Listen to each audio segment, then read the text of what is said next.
Welcome to 3 on the Ones and Twos with your hosts, Tom, Cassie, and James. Just 3 old friends talking about their favorite records. Think of it as the coolest book club for music nerds. Hello, ladies and gentlemen. Thank you for checking in to episode 6. Wow. 3 on the Ones and Twos. My name is Tom. Cassie. One of my best friends in the world, Cassie. Mr. James Joyce. There you go. Want to thank Kelly's Death Pickles. We will be doing some pickle shots. Yes. PBR, Louis Sandoval. Everyone, our friends at Trackside Tavern. Much love and respect. Again, we're trying to take the show to the next level and bring in special guests, people we adore, who we share the same passions, love the same things, hate the same things. And people. Yes, exactly. So I'm going to let James Joyce take it to the next level and talk about our guest. Well, this is Cassie's guest. This is my guest. My wife, Sue Joyce, the beautiful Sue Joyce. The beautiful Sue Joyce. Thanks, Sue. Who has amazing taste in music. Oh, pull a mask down. Quick shot. Thanks, Sue. Thank you, Sue. Thanks for having me. Yes. Talking about actually what has become one of my favorite records, which I believe is like One of my favorite records, for sure. This is why you were. It was like, yes, let's get Sue and talk about IDLES, Joy is an Act of Resistance. And can I give a brief rundown on the actual records that I own? Absolutely. Because Mr. Joyce is up at, like, how many records do you have? Some ridiculous. 2,000, I don't. A few thousand. Let's call it 3. Crazy. I own about 10. One of them would be the Muppets, but I also own all IDLES records. Ain't nothing wrong with Muppets. So it's like, so essentially 3, 4. Yeah, well, one of them is one that I don't have. So I have Brutalism and Ultramono, and I have Joy is an Act of Resistance, but I don't have the live one that he was saying. Yes. Yeah, I don't own that as have well. that. Yeah. So essentially, like almost half of your collection is All IDLES. IDLES. Yep. Which honestly, if you're gonna have collect a thing, something. do it. Yep. With IDLES, because I mean, I really do believe that it's especially for recent bands and bands that are touring now, because a lot of the bands that I love are like, you know, from the like 70s or 80s. Mm-hmm. They're now defunct. They don't tour, Yep. or if they do, they kind of I do believe that IDLES is the best touring band right now. I'm going to agree. Can I ask how you got into IDLES? Did you have like a first love experience, first song experience, or how did this begin for you? Well, this was something interesting because this is something I wanted to ask from you. Okay. So my best friend from high school, this guy named Scott Sanassi, had a huge influence on me music-wise. Okay. And we've kept in touch. And he introduced me to this band, Shame. And I instantly loved them. And they're from London.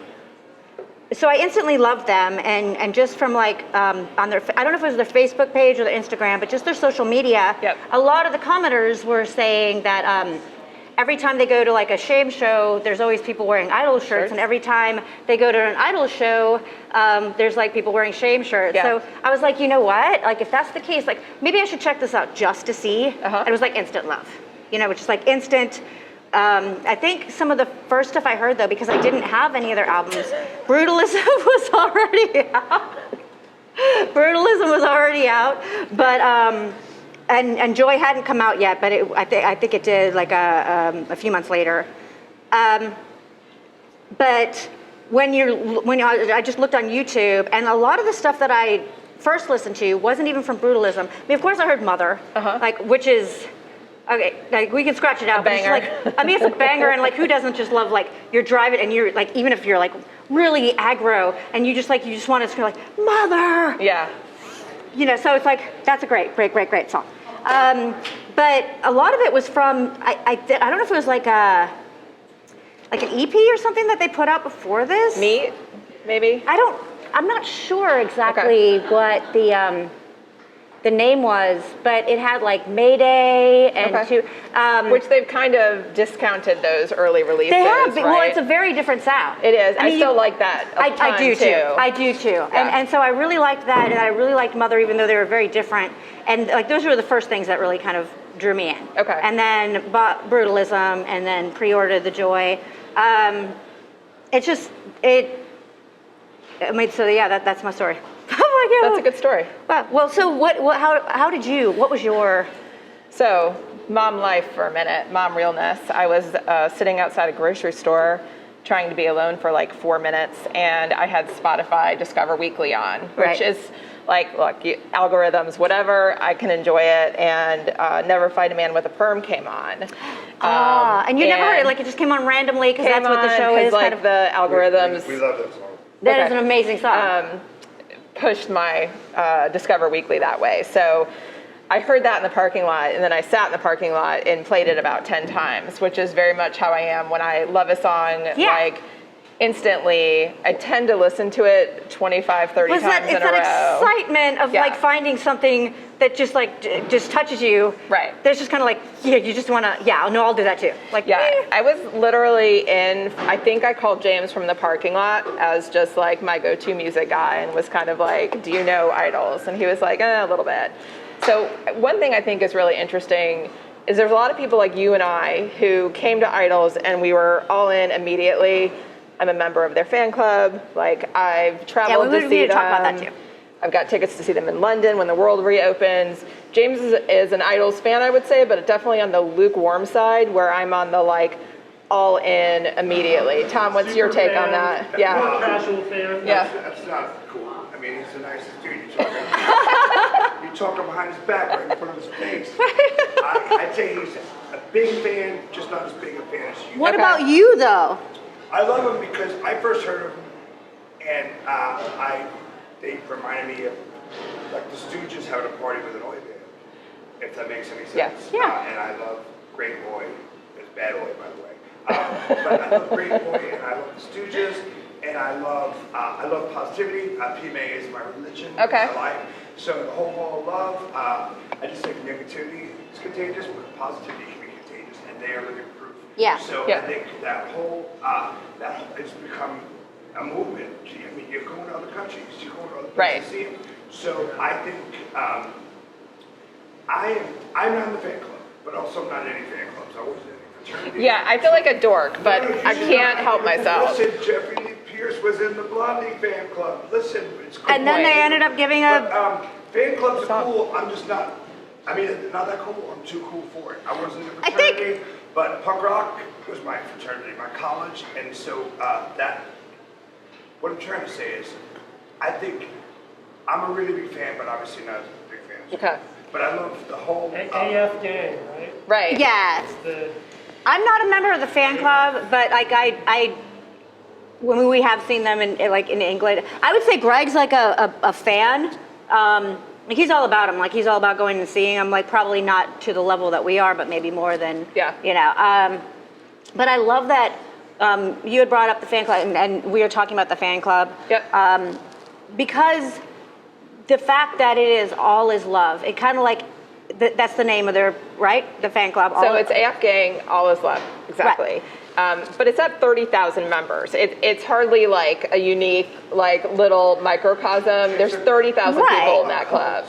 A good call. Well, yeah, but I mean, I think the important thing is like, so you listen to their music, and a lot of it is like there is like, some of their lyrics, like they're a little bit, I mean, they swear, you know, and it's They swear a lot, and their music is hard, you know, like I would say it's kind of like Do you find it harder? Because to me, it's harder with a lot of pop. But no, there's definitely pop. Yeah. I mean, especially certain songs. Like certain songs are poppier than others. But if you talk about hard, walking into Colossus, that bass line, as soon It's as like really okay, yeah. but that's kind of like the thing is it's like the music sounds hard, but the lyrics and like the name of their and everything that they're really about is really about such beautiful things like acceptance and toxic masculinity and bros. toxic masculinity, which Well, the thing is why have we all been very fortunate and lucky. Why are we attracted to each other? Because, well, I think because we love the same things, and we certainly hate the same things. Right. Right. You know, And it's so like a beautiful- the stuff they hate.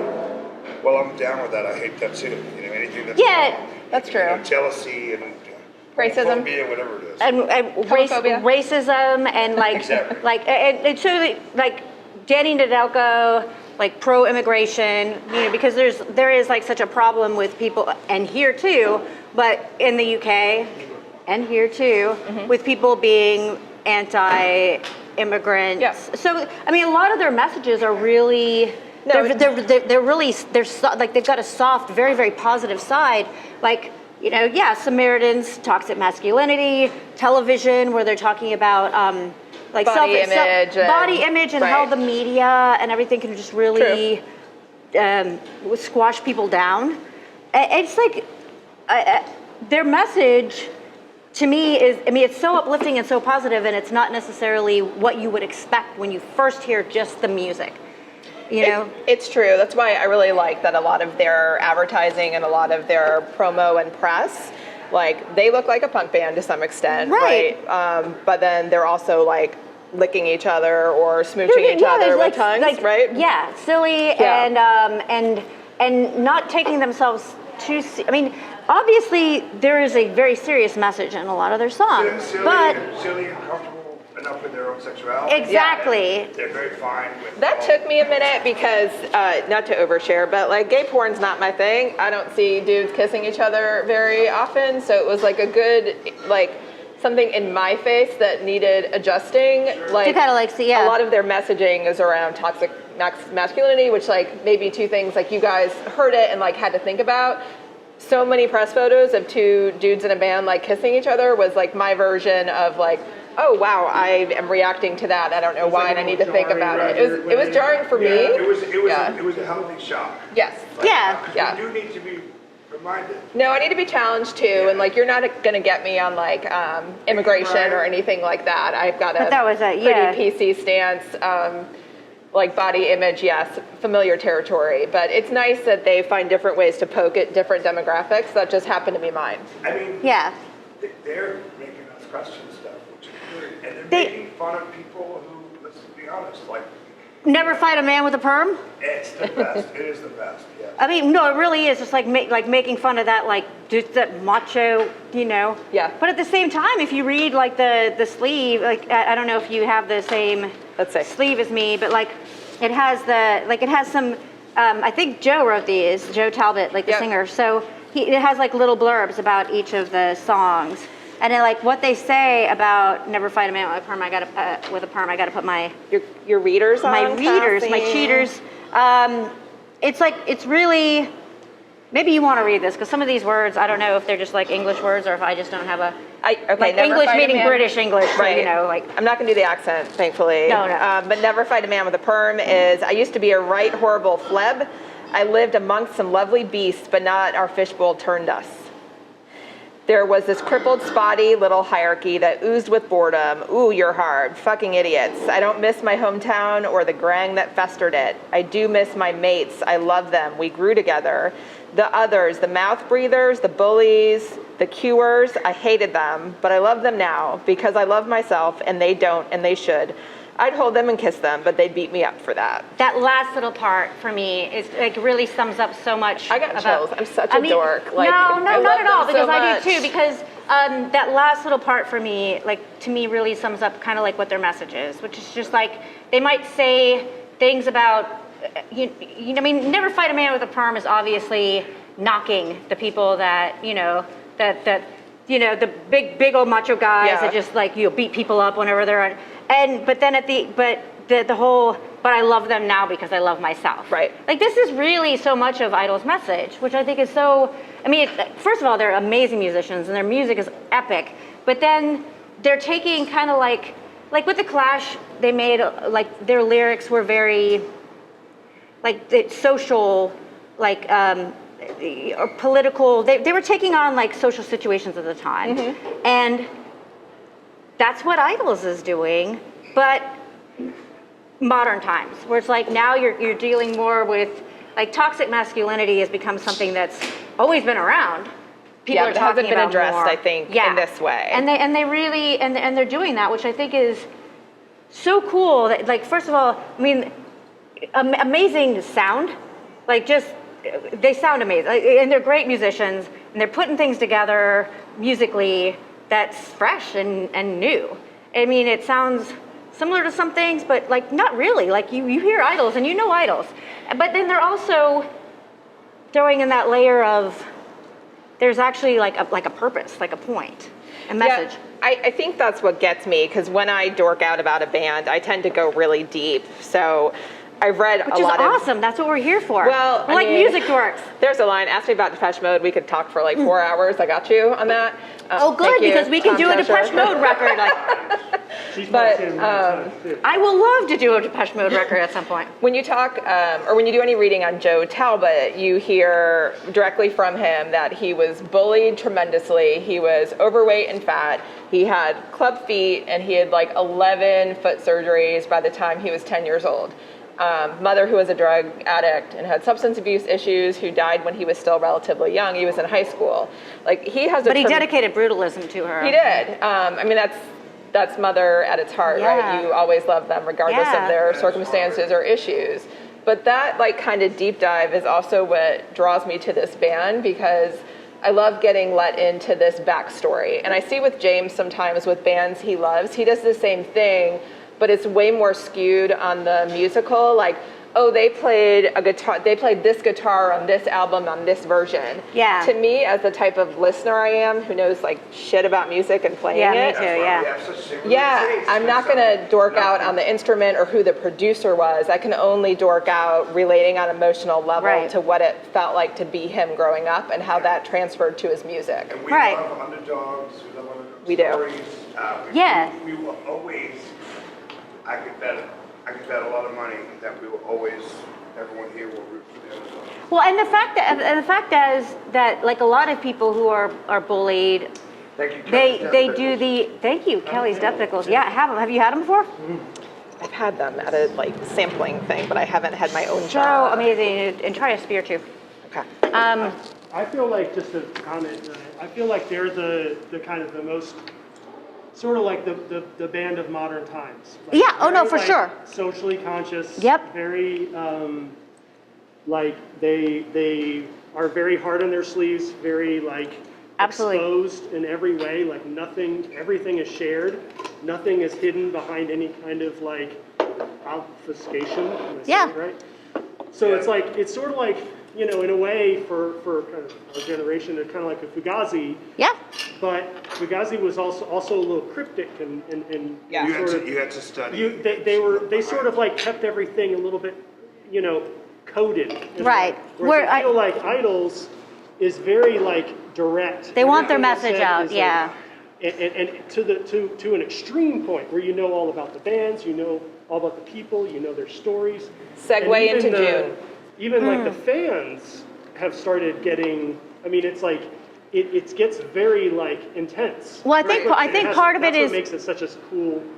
I think And it's like part of what's needed Yeah, during it's this called. time, especially Yeah. this year. Well, The whole world's been upside down. Right. Listen, I want to punch in the face of reality. Like, yo, I'm hurting. I'm losing my mind.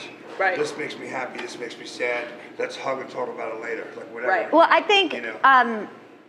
and yeah, I do want to talk about June next, but like, I think kind of like what I say, like a lot of times when you're bullied, or a lot of people that are bullied, they end up turning like the opposite, like they become bullies. And the fact that And Joe was that. He and talks about it. that he was a bully, and that's Right. probably what, like, or maybe it wasn't this clip, but there's another little like thing that he wrote about one of them. It might be, Graham Rock.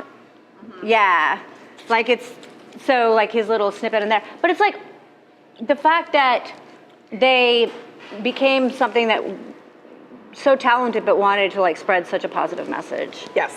But yeah, talking about close to the heart. Yeah, and talking about June. Let's which cover you have this to for talk about 30 June. seconds Just before 30 one of seconds. us starts crying. Because It's a song that it always gets, like, when I'm playing the record, it's like, okay, we got to go to side 2 now. this Yeah. song will make me cry. 90 seconds 90? acknowledgement. Is that like a 90-second? It's a beautiful song, and it's so incredibly, it's beautiful. It's heartbreaking. I can't listen to it normally. So let's set it up for anyone who doesn't know June.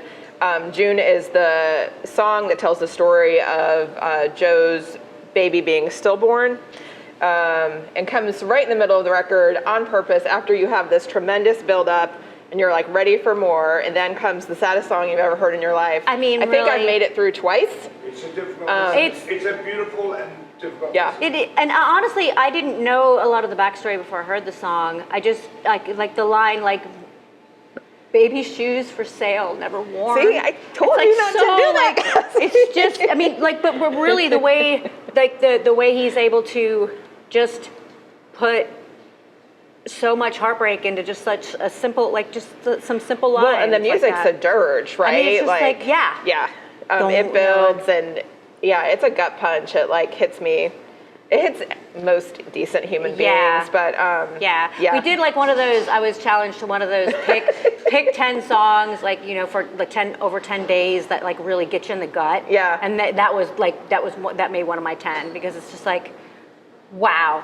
It just, Well, and it's so interesting. Like, name another song where the father talks about losing a child. Literally can't think of a song. no. Like, And it's yeah. just like, and he does it so powerfully, but it is still a very, very like simple song. Yeah. Like the structure and everything, and like even the lyric, and it's very, very moving. And I think it's like a great accomplishment to be that open. Like Yeah. once you put that out there, that's out there. You know, just like to be that open and also be able to like just capture that heartbreak Yep. in like the very, very, like very, very simple, straightforward way that they do. True. I mean, I love that song, but yeah, I can't listen to I it. can't. I appreciate it. So which are your favorites? I mean, I can say what my favorites are on here, but which are yours? I do love Colossus. Do you really? Like, to me, I think it's a good song to start with just because it's like very driving, like just the very beginning. But it's not one of my favorites at all. I love Cry to Me. I love the cover of it. Interestingly, like Rottweiler is something that they close most of their shows out with, and it's one of like my least favorite songs on this So I wouldn't know that. album. Like I've seen them a few times, but I don't know that I've ever noticed that. And you, I mean, you really? I mean, I don't. Cassie, do not even question my IDLES street I cred will when it not. comes. What? I will not. I question my memory first. Wait, I don't have a very good memory, but yeah, I didn't know that was like. I'm saying like I've seen them a few times. They probably did close with it. I just don't remember it. Yeah. Can you talk Is there about a reason seeing them why? live? Yes, and then you can. I mean, well, I know that the first time I saw them was at the Masquerade in Purgatory, the new Masquerade, which isn't like very big, but yeah, it was packed. And I remember the song from Brutalism, or I don't even know if it's on Brutalism, but it's like trying to remember the name of the song, but it's like they have this line, "Why don't you love football?" Yeah. Yeah. Or well, they yelled, "Why don't you?" Because it's the U.S. "Why don't you love soccer?" And then like Mark Bowen. Yeah. He jumped into the audience and handed his guitar to some random person that ended up playing guitar for the rest of the song, and then got up on stage and was just like kind of helping people up on stage, just throwing them back into. I mean, it was just like very. Yeah, you know, he also, like, he's known for playing in his underwear, right? And he also, like, stage dives. And I saw them in New York at Terminal West. I stayed in a hostel at the age of 44 in order to go see them, like something I never expected to do. But it was funny having a man in underwear come launching from the stage to where I was with crowd surfing. And it's interesting. So you have not seen the Jesus Lizard, have you? Oh, that would be my list of the next show. Sure. We need to wrap up in a minute. So we're gonna wrap it up, but that was another thing that was like fairly confrontational. Like, I don't also touch a lot of naked, sweaty men at shows. Oh, so then he just like dives, and you're like, "Hey, naked, sweaty men." Interesting being like asked to like touch somebody that way. It's fun. Do it. You can do it. It's fine. Not a fan. I would say so. Those are some of your favorites. Yeah, I love Cry to Me too. My favorites then are completely different than yours. Damn you, Cassie. I know. I would say, like for me, Never Fight a Man with a Perm, Samaritans, and Television. Okay. Also, I'm Scum. I love I'm and Scum, Great. yeah. Like they just have this, and this is an album. I do little weekend trips a lot. So I'll go, to see bands or whatever, and I'll make a weekend out of it. So just by myself, like wandering around strange towns. I'm always got my iPod on, and I'm always just like marching around? It's almost like I would say 90% of the time I'm listening to this album, Oh, and it's just interesting. it's so empowering. Peppy? Like just the sound of it is so empowering. Like you're marching and you're just like, nobody can mess with me. Yeah, I'm a girl in like a strange town and nobody knows me, but like nobody's gonna mess with me. It has this empowering feeling that the music gives. Okay, Boots in your step. Yeah, Cassie? I guess we could talk about this album forever. We could. so- Like another 8 hours. At Yeah, least. so I just want to say it also is very impressive that a band can have, this is their second album. Yes. Yeah. Yes. And That- they released their third that- album during the pandemic, and to have a band has built such a following Insane. internationally Insane. through 2 albums. yeah. Yeah. Not, I can't think of hardly any other band, maybe Guns N' Roses, No, I mean just as quickly. Like it's like have such a And impact I think it's on safe to 2 say, I think albums. it's safe to say that Unbelievable. they're better people and humans than Yeah. Axl Yes. Rose. It's Oh really yeah, no, they're yeah, amazing. it's But no, but amazing. it is really kind of awesome because it's like I told you how I heard of them, and then I saw them maybe summer of maybe later fall. I don't remember exactly when it was when I saw them in like 2018. But it's like that show was sold out and packed. Right. And then it's like now it's like. They just grow, and they don't have they're not being pushed by TV stations or they. Right. It's very, it's just. But people recognize something great. Listen, we've been playing music. You take one fan at a time, and people share good news. People do share good news, and they're good news. Right. Yeah, So thank in you. a post-internet world, you can do that. True. Because a lot of people Yeah. complain like, oh, the internet's made everything Yeah. different. Well, It's there's like, good they- and bad to they all. figured it out. Are we gonna do a record?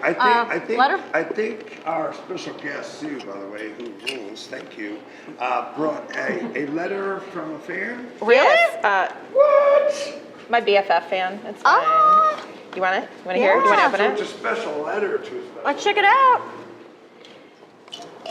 Okay, here's the question. It's for Cassie. Sorry. What? Sorry. What? It's okay, I hate questions.